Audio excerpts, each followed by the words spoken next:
po natáčení povídání vám ještě budu chtít tohle ukázat, jak nám dneska venku sněží.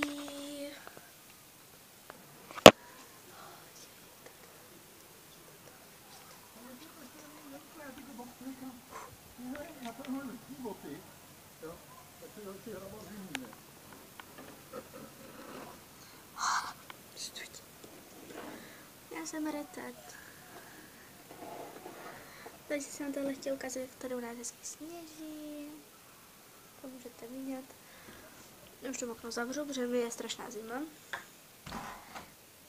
Tak. To by bylo všechno. Pokud vám to sněžení líbí, hodíte like, odběr a komentář. Jestli se mnou, že nec je krásný a čau.